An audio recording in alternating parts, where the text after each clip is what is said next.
The long table at Ashbourne Hall seated 40 persons, and on the evening of the autumn assembly, it was laid with the full ceremony of a ducal house in its highest season. Candles burned in 4 silver candelabras. Crystal caught the light and threw it back against the wainscoting in small, cold sparks. The footmen stood at their posts in powdered wigs and white gloves, and the guests had arranged themselves by rank from one end of the table to the other, a geometry so precise that a stranger might have read the social order of the entire county from the placement of the chairs. Nora Holt carried the soup tureen from the kitchen passage at 7:30. She was not a footman. She was not trained to wait at table. She was the hall's laundress, and she had been pressed into service for the evening because Mrs. Paz Beaumont, the housekeeper, had decided that the 2 undermaids were insufficient for 40 covers, and that Nora, who was quiet and capable and unlikely to spill, would do well enough. She had been given a plain white apron and told to keep her eyes down. She wore her own dress beneath it. It was gray wool, washed to the point of thinning at the elbows, and it showed at the cuffs where the apron did not reach. When she carried the tureen through the service door and into the blaze of the dining room, she felt the temperature of the room changed the way water changes when you wade in past your waist. Lady Fenwick, seated 4 chairs from the top of the table, saw her immediately. Lady Fenwick was 51 and had occupied the highest social rank in 3 counties for the better part of 20 years. She wore diamonds at her throat and a gown of deep garnet silk that had been made in London 2 weeks prior. She did not speak. She simply looked at Nora, and then looked at the woman beside her, and then smiled. The particular way that meant she had noticed something that confirmed a privately held opinion. Nora set the tureen on the sideboard and began to serve from the left, as she had been instructed. She did not look at the guests. She watched the ladle, the level of the bowls, the placement of her hands. She was 22 years old, and had been employed at Ashbourne Hall for 8 months, and she understood without having been told explicitly that her presence in this room was a condescension the room had not quite consented to. Her dress announced it, her hands, reddened from the wash, announced it. The apron that was meant to make her anonymous only made the contrast worse. When she reached the head of the table, she hesitated. The Duke of Ashbourne was watching her. She had seen him before, only at a distance, crossing the stable yard or descending from a carriage, a tall figure in dark coats who moved through the estate as though the estate were arranged around him, which it was. Up close, he was younger than she had expected, for a man who commanded this much silence. 34, perhaps. Dark hair, a jaw that had not moved since she entered the room. His eyes were gray, and they were fixed on her with an attention so specific and so still that she felt it the way you feel, a sudden cold in a warm room, a change in the air that makes you aware of your own breathing. She served him. She kept her eyes on the bowl. He said nothing. No one at the head of the table said anything. When she lifted the ladle and straightened, and turned to take the tureen back toward the sideboard, she heard Lady Fenwick speak behind her, in a voice calibrated to carry. "The hall is reduced to dressing its washgirls in aprons now," Lady Fenwick said. "I suppose one cannot expect better so late in the season, with the proper staff in London." A small sound at the table. Not quite laughter. Agreement, perhaps. The sound of a room deciding something. Nora walked back to the sideboard. She set the tureen down with both hands. She did not let them shake. She had not always been a laundress. That was the thing the room could not know and would not have cared to. Her father had been Reverend Edmund Holt, the parish vicar of Steeple Cross, a village 12 miles east of Ashbourne. He had been a careful man, a reading man, a man who taught his daughter Latin and French and the management of accounts before he taught her to sew, on the grounds that an understanding mind would serve her longer than fine needlework. He had died of a fever in the 2nd week of January, 18 months ago, when Nora was 20, and the house they had shared for her entire life was revealed to be rented, the rent several months in arrears, and the only money left to her was £12 and a set of theological volumes that no one in Steeple Cross wished to purchase. She had come to Ashbourne Hall because a woman in the village had told her that the hall needed hands. She had presented herself to Mrs. Beaumont and been given the laundry. because she was strong and organized, and because Mrs. Seedy. Beaumont had assumed, from the plainness of her dress and the absence of references, that she was the daughter of agricultural laborers and would therefore not find the work beneath her. Nora had not corrected this assumption. She needed the work. She kept the correction to herself, the way she kept most things, folded small and stored in a place where it cost nothing to carry. 8 months of Ashbourne laundry had taught her that the hall ran on invisible labor, performed almost entirely by women, who were expected to accomplish this invisibility so completely that the visible world above them could proceed without the discomfort of noticing. She had first observed that the Duke of Ashbourne had the habit of noticing in October, when she was hanging sheets in the service yard and he had come through from the stable with his steward, Mr. Trask. She had pressed herself back against the wall in the way the laundry women did when the gentry passed. He had stopped speaking mid-sentence.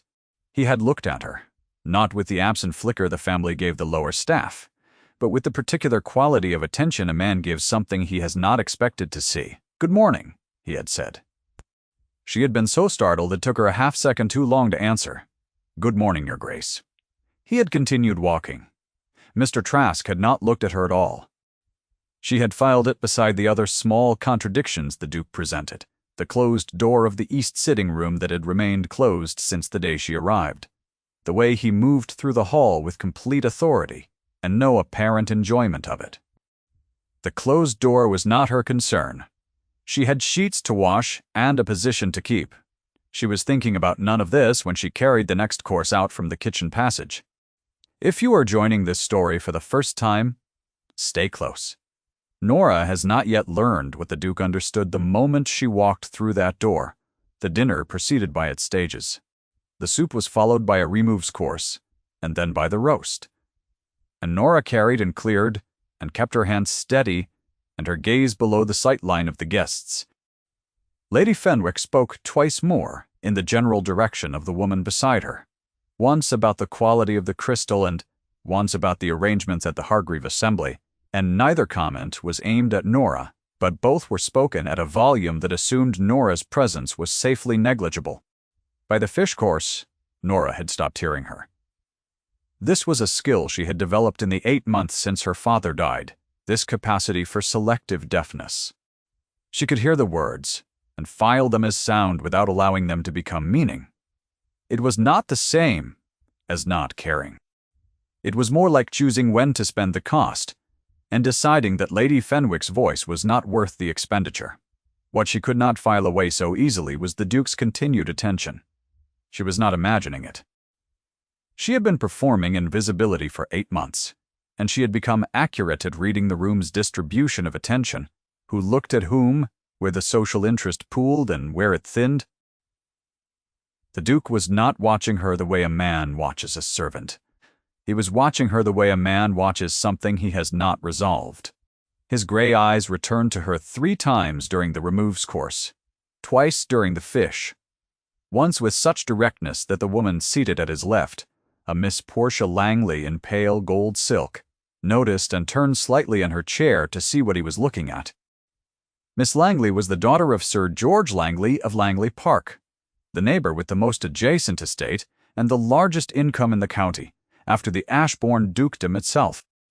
She had been placed at the Duke's left with the deliberate care that Lady Fenwick, who had arranged the seating on behalf of the Dowager Duchess, brought to all things she considered important. Her gown was pale gold and beautifully made. Her face was fair and arranged pleasantly. She was 23 and had been brought to every Ashbourne event for the past 2 years, with a consistency that had ceased to require explanation. When Miss Langley turned to see what the Duke was looking at, and found only the laundress with the soup tureen, her expression did not change. She turned back to the Duke and placed her hand briefly on the table, just beside his wineglass, in a gesture of reclamation, so practiced it was almost invisible. He did not look at the hand.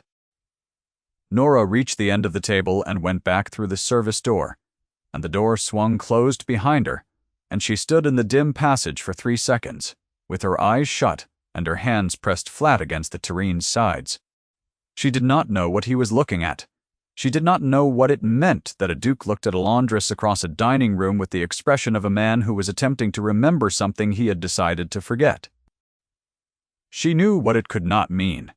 That much her 8 months of invisible labor had taught her with perfect clarity. She went back into the kitchen, and the evening continued. The Duke of Ashbourne's name was Nicholas Calder. He had inherited the title at 27 when his father died, following a fall from a horse, and the weight of the dukedom descended on him with the cleanness of a dropped stone. He had managed it since with the thoroughness of a man who intends to leave no loose end, which meant he managed it with very little visible enjoyment and a comprehensive understanding of the cost of every decision.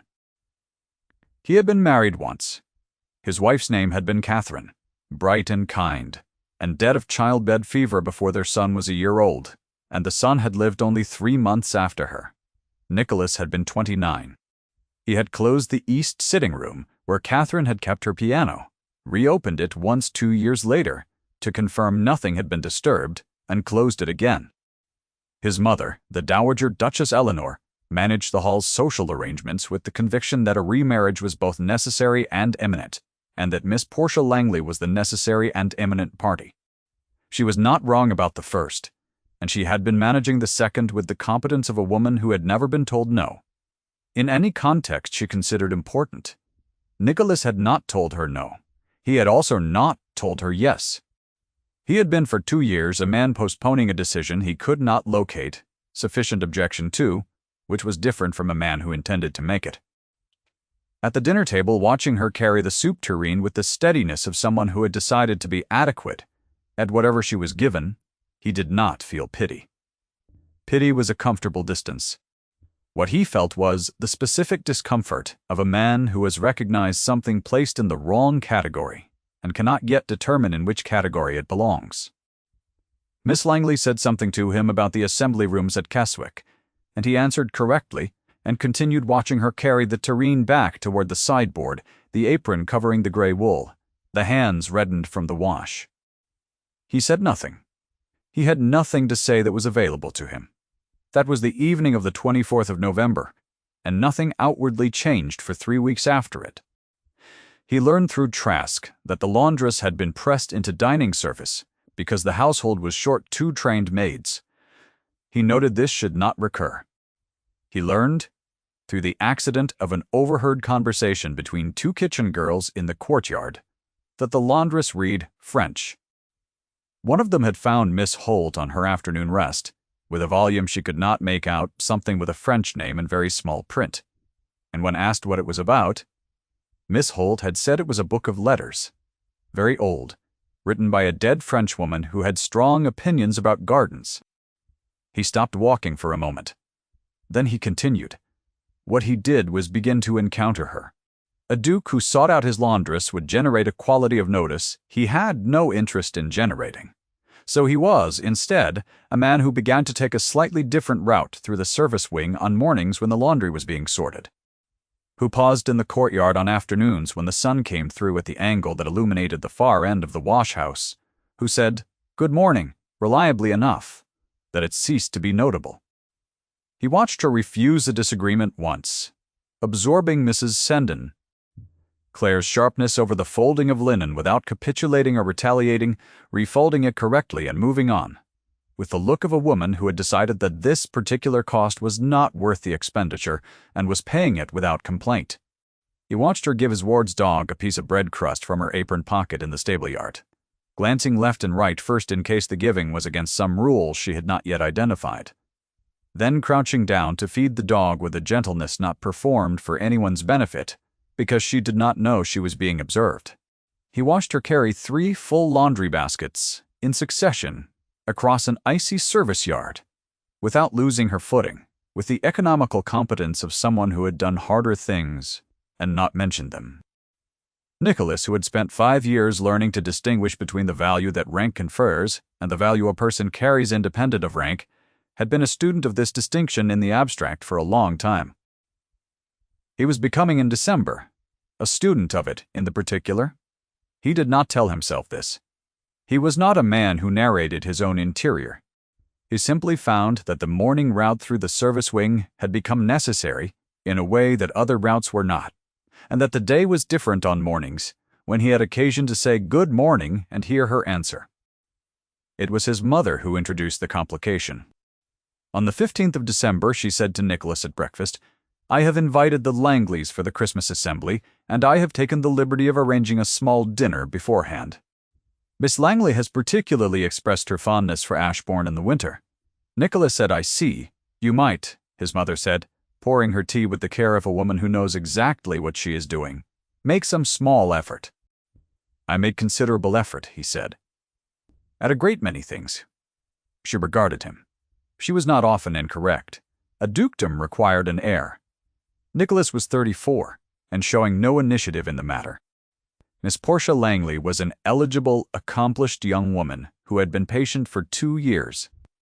She was incorrect about something else, something she could not have named, a quality in the stillness her son wore when the subject was raised. "Nicholas," she said, "the hall needs to go forward." He said yes, and finished his coffee, and went to speak to Trask about the drainage on the north pasture. The Christmas assembly was 8 days away. Nora learned of it, the way she learned most things in the hall, through the domestic current that carried information from the kitchen, to the laundry, to the nursery, and back guests, arriving the 23rd dinner on Christmas Eve. Dancing Christmas Day evening. Miss Langley remaining for 4 days. She found this without significance. It was none of her concern. The Duke's domestic arrangements were the Dowager's business, and Miss Langley's business, and Nora's business was the linen, which had accumulated significantly in advance of the assembly. She was sorting the Duke's linens on the morning of the 20th when she found the letter. It had been pressed into the fold of a shirt, as though slipped there and forgotten, or as though it had fallen from a pocket during undressing and been swept into the laundry without notice. It was written in a woman's hand, the ink faded, but the writing still clear. And it was addressed to no one, or rather addressed to no one by name, beginning simply, "My dearest." The way one addresses a letter when the identity of the recipient is so certain, it requires no specification. She did not read past the first line. She refolded the shirt around the letter, exactly as she had found it, and set it aside, and went to find Trask. Trask was not available. She waited. She sorted the rest of the linen and waited for Trask to return. And when he did, she gave him the shirt with the letter inside, and explained what she had found and that she had not read it. Trask looked at her for a moment with an expression she could not read. "I will see it is returned to His Grace," he said. "Thank you," she said, and went back to the laundry. She did not think about the letter again until she did think about it. That evening, in the narrow room above the wash-house where she slept, she thought about the woman's hand. She thought about the careful fold of the shirt, the way something pressed that small into a garment is pressed there, either with great deliberateness or with very great haste, and either way was a kind of protection. She thought about the closed door in the east wing. She did not know what it meant to carry something that long in a shirt pocket, but she recognized the carrying. She had carried her father's last letter in her coat pocket for 6 weeks after he died, and when she finally put it away, she had put it in the bottom of the small box she kept under her cot, beneath the French volumes. She was 22 years old and a laundress, and she was thinking about a duke's grief with a tenderness that she had no right to, and knew it. She put out the candle and went to sleep.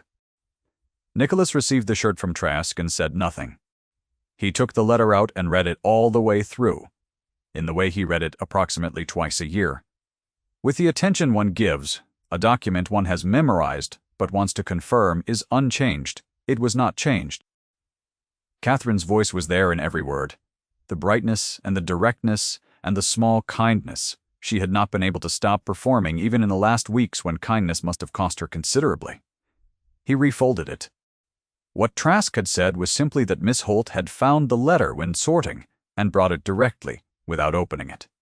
It was the act of a person with ordinary decency who encountered something not hers and handled it accordingly. He sat with the feeling of that for some time. Then he went to dress for dinner. The Christmas assembly arrived, and the Langleys with it, Sir George and Miss Portia, and a cousin, whose name Nicholas forgot within the hour, and the hall filled with the particular noise of a house at the height of its social season. The dowager moved through it with satisfaction. Miss Langley moved through it with the careful competence of a woman who understood herself to be auditioning. Nicholas performed his duties with precision. He was correctly pleasant to Miss Langley, escorted her through the rooms, asked the correct questions, gave the correct answers, and felt, with a clarity that had been building since October, that he was a man moving through a scene in which every element was well arranged and none of it was the thing currently occupying the corner of his attention he could not quite close off. It was Christmas Eve. At the dinner, that Lady Fenwick spoke. She had been invited because she had been invited every year for a decade, and she occupied her usual position near the top of the table with the ease of a woman fully satisfied with her placement. The wine was excellent. The roast was brought in at precisely the right moment. Everything was as it should be. Nora was not serving at this dinner. She was not required for this dinner. She had been asked by Mrs. Tapley, Beaumont, to bring up the additional candles from the lower storage at 6:30, before the guests arrived. And she had done this, and she had been setting the last candlestick on the sideboard near the service door when Lady Fenwick entered the room early, ahead of the rest of the party. Lady Fenwick saw her. "The wash girl," she said, to no one in particular. She had brought her companion, a Mrs. Alcott, and she said it to Mrs. Alcott in the same carrying undertone she had used in November. Still setting the table. One wonders what Mrs. Beaumont is thinking, allowing that sort of confusion. Nora finished with a candlestick. She picked up the empty box. She walked toward the service door. "There is no point," Lady Fenwick said, her voice warming slightly with the pleasure of a private observation confirmed, "in attempting to elevate what will not elevate." Nora opened the service door. She heard the click of it closing behind her as she stepped into the passage, and she stood in the dark for a moment with the empty box against her chest, and something that had been very well contained for 8 months pressed briefly against its container. She let it press. She did not let it out. She went back to the laundry. The Christmas Eve dinner proceeded without her. Nicholas heard Lady Fenwick's observation the following day. He heard it because Mrs. Beaumont, with the conscientiousness of a woman who kept accurate records of everything that happened in her household, mentioned to Trask that Lady Fenwick had again been speaking about the domestic arrangements in a way that the lower staff could hear, and Trask relayed this to Nicholas in the manner of a man who relays things his employer should know, without interpreting them. Nicholas was quiet for a moment. "The laundress," he said. "Miss Holt. What is her situation in the hall?" Trask told him. 8 months the laundry. Brought in after the Steeplecross vicar died. "The vicar's daughter," Nicholas said. "Not a question." "Yes, Your Grace." He said nothing further. He thought about October, and the Latin declension, and the French volume of letters. He thought about a letter returned without being read. He thought about the specific quality of the composure with which she had carried the tureen across a room full of people who had decided she was beneath their notice, the composure of a woman who had made a private decision about the value of other people's opinions that had cost her something to arrive at. He thought about his mother and Miss Langley in the drawing-room, and the assembly that was beginning in 3 hours, and the decision he had been not quite making for 2 years. He said to Trask, "I would like to speak with Miss Holt this afternoon." Trask did not change his expression. "I will arrange it." Your Grace, Nora was brought to the study at 3:30. She had changed into the better of her 2 gray dresses, the one without the thinned elbows, because being summoned to the Duke's study was not an occasion for which the laundry dress was appropriate. She stood in front of the desk and waited. He was standing at the window when she came in. He turned and looked at her in the way she had come to associate with him, that quality of attention specific and without performance. "Sit down," he said, "please." She sat. He remained standing, which was not what she had expected. He said, "I am told you are Reverend Holt's daughter." "Yes, Your Grace, and that you have been in the laundry here for 8 months. "Yes." "I want you to tell me," he said, his voice level, "what you intend to do next." She looked at him. It was such an unexpected question that, for a moment, she could not organize a response. "I beg your pardon?" "You cannot spend your life in my laundry," he said. "You know that. You have known it since you arrived.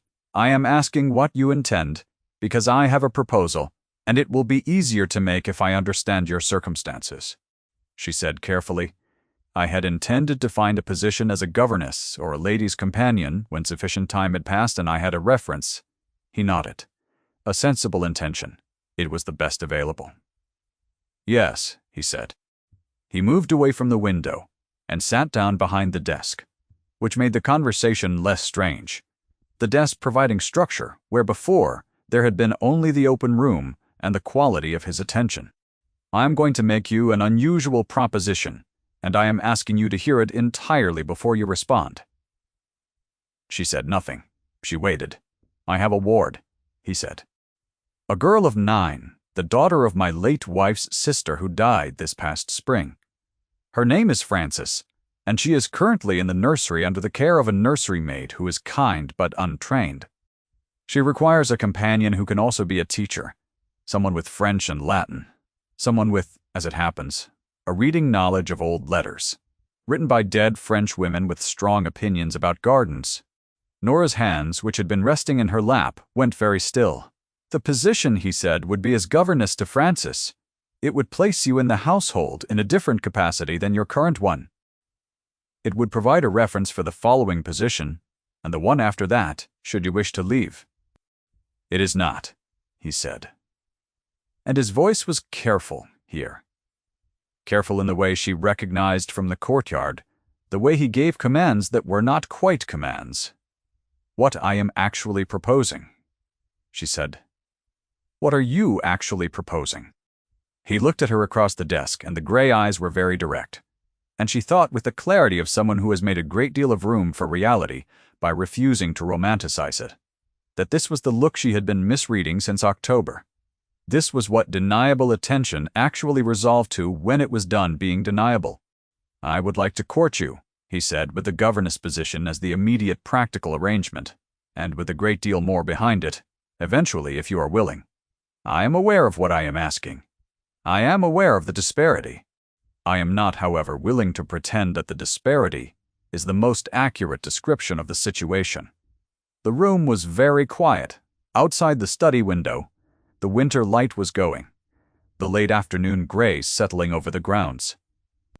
"Lady Fenwick," Nora said after a moment, "will have a great deal to say about this." "Yes," he said. "I expect she will." "Your mother," she said, "will have more." "Also, yes. And Miss Langley," she said, "has been brought here specifically and consistently for the past 2 years. She has," he said, "and she deserves an honest answer rather than an indefinite postponement." I had not been able to locate the reason for the postponement until October, and I have been locating it since. Nora looked at him for a long moment. She thought about her father's Latin. She thought about the French volume under the cot. She thought about 8 months of carrying the costs of other people's opinions without letting them inside, and about the specific cost of being a person whose categories did not match the room's available categories, and about what it meant to be seen clearly by someone who had no practical reason to look. "I do not want to be a project," she said. The words were precise, the way her honest words always were, without ornament. "I do not want to be a woman who was elevated from the laundry as an act of generosity, or who is brought into the hall on the sufferance of a man's sympathy. I want to be chosen, because I am the person being chosen." He was quiet for a moment. Then he said, "I have been watching you for 2 months. The circumstance is the last thing I see." She let that sit. "The governess position," she said finally, "I will accept. Because Frances needs someone, and because the reference is fair. And the rest." "The rest," she said, "I will give you a fair chance at." He nodded, once with the measured satisfaction of a man who has made a decision he does not intend to revisit. "That is enough," he said, "for now."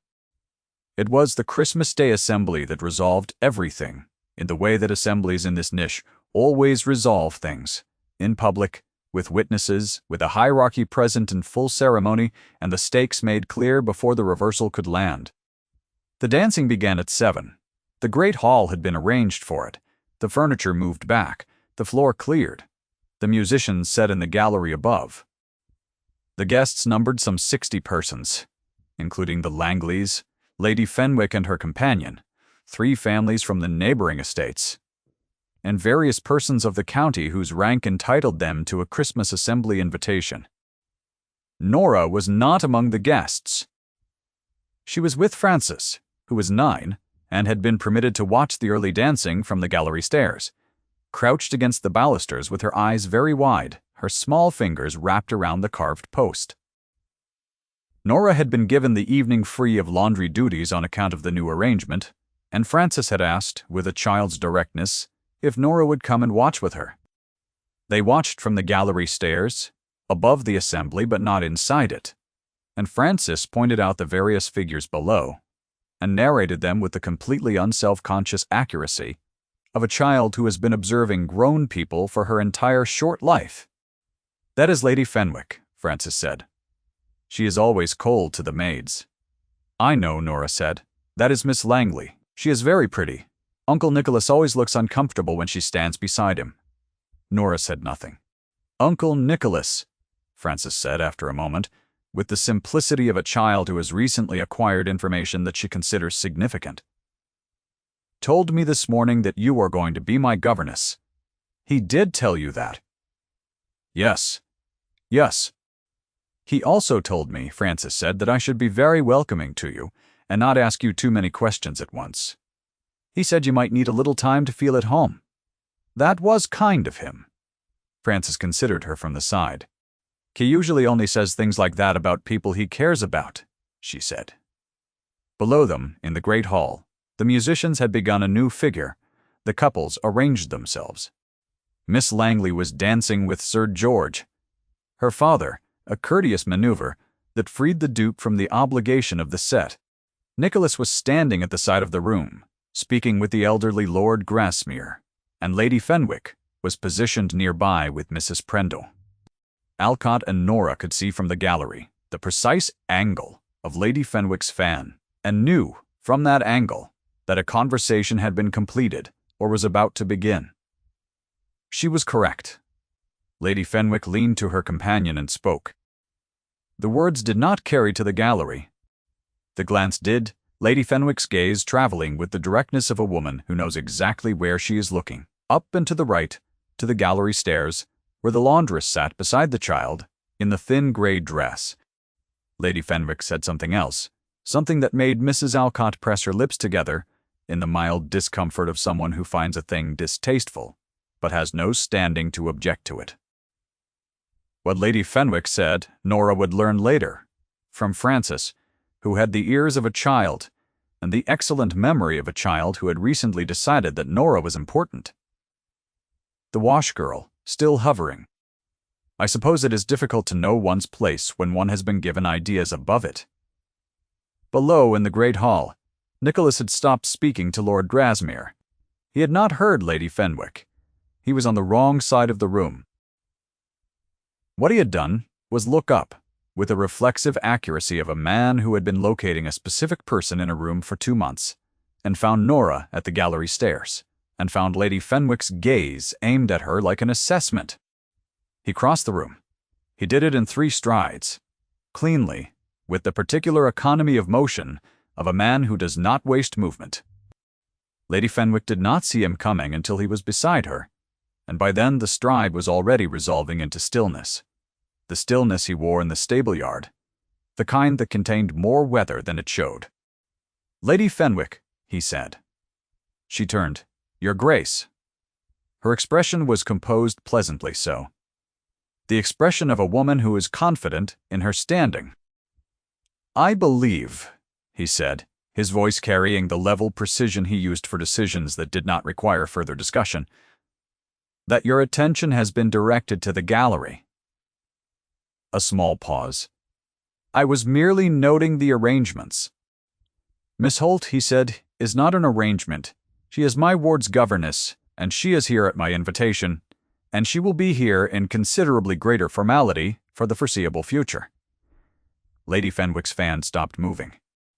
"I would be grateful," he said, with the courtesy that is more cutting than open rebuke, "if you would treat her accordingly." The room was not quite listening. It was the kind of room that registers a shift in temperature even before it knows the cause, and 3 people near them had gone slightly still.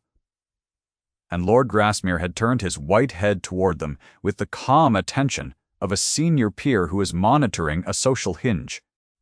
Lady Fenwick said, "Of course, Your Grace. I meant no offense." He inclined his head. He turned and he looked up at the gallery stairs. And Nora was looking down, and their eyes met across the great hall with the entire room between them. He did not look away. Neither did she.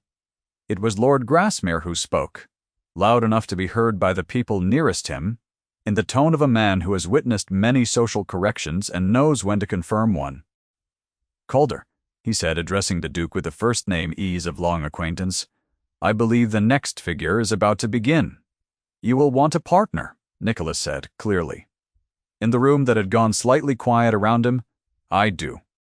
"I will go and fetch her," the gasped breath. In the assembly was small. It was the breath of a room revising a verdict it had considered settled. He went up the gallery stairs. He came through the door at the top and found them both.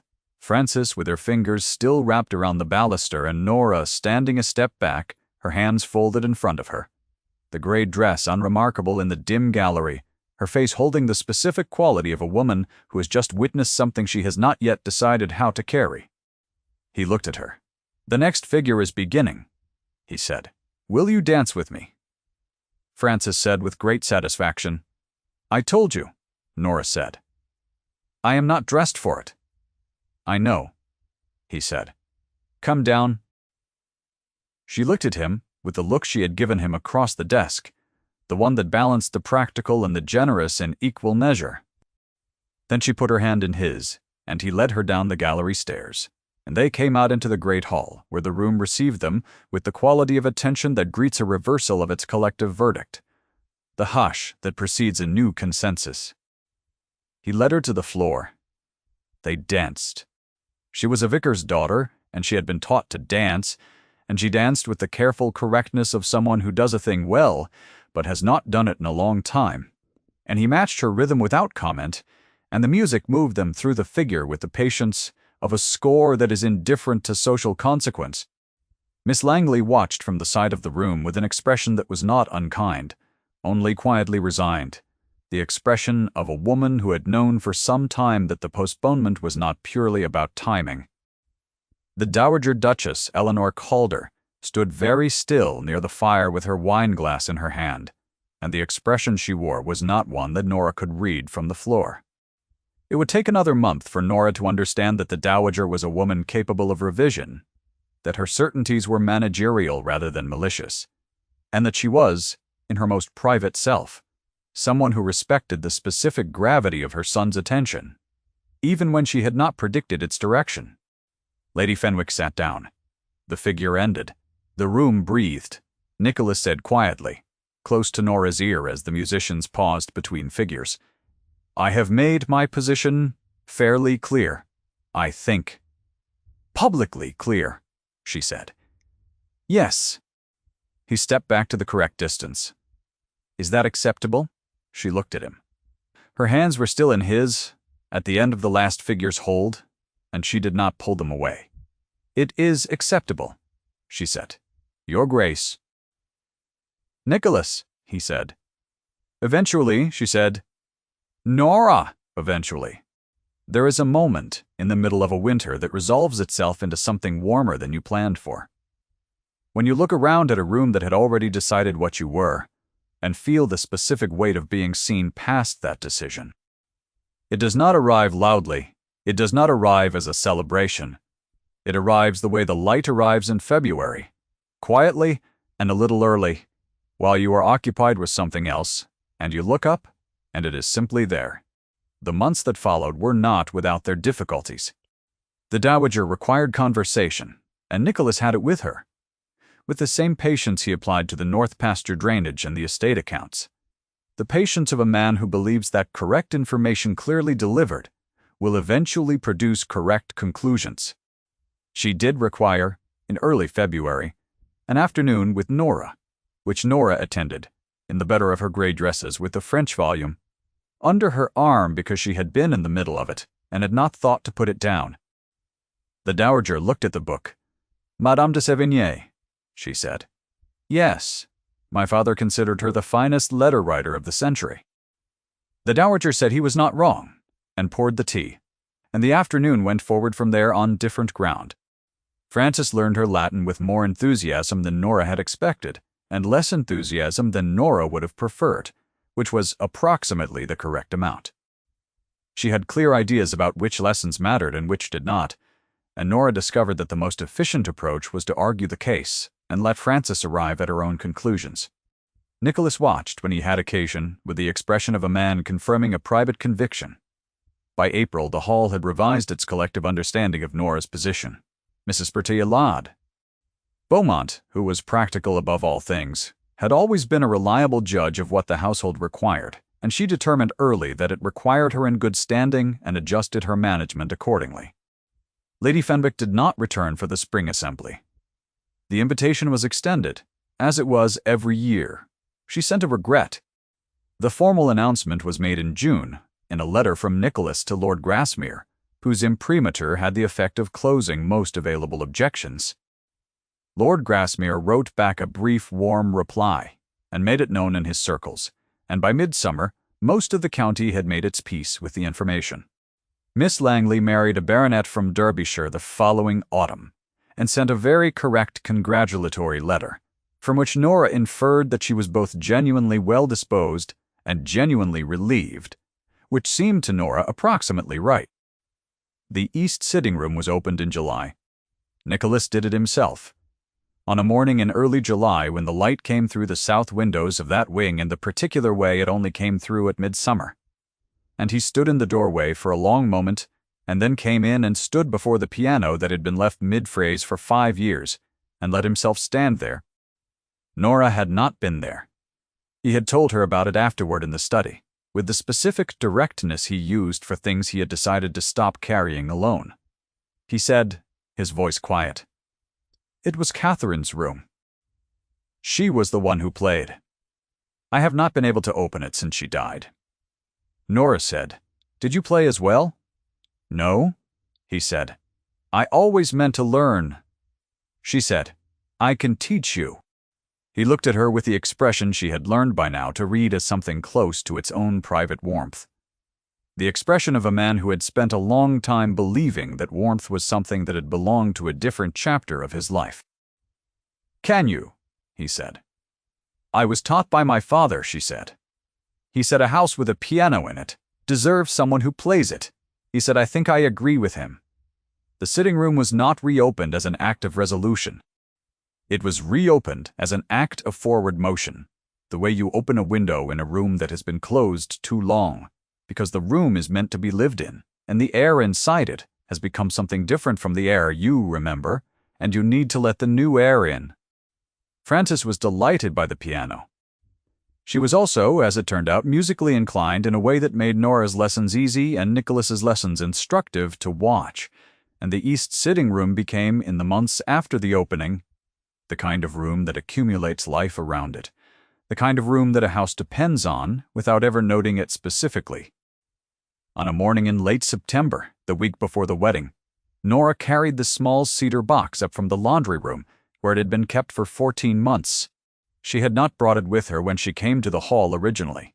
She had left it with a woman in Steeple Cross, and retrieved it only after the governess position was established, after it was clear she was staying. She set it on the writing table in the room that had been given her and opened the lid and took out the contents in the order she had placed them. Her father's last letter was on top. She unfolded it and read it once through, the way she read it approximately twice a year, with the particular attention one gives a document one has memorized but wants to confirm is unchanged. She refolded it. She looked out the window at the September grounds, the late-season gold on the hills, the stone walls of the estate, catching the afternoon light in a way that was specific to this particular hour of this particular season.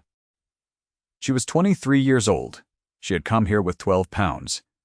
And the unspecific intention of endurance. She had not intended this. She had not known. On the morning in October, when a duke in a service yard had said good morning, with the quality of attention of someone who had noticed something he did not yet know how to classify, that the morning was the first of a different sequence. She had answered him. That much she had done.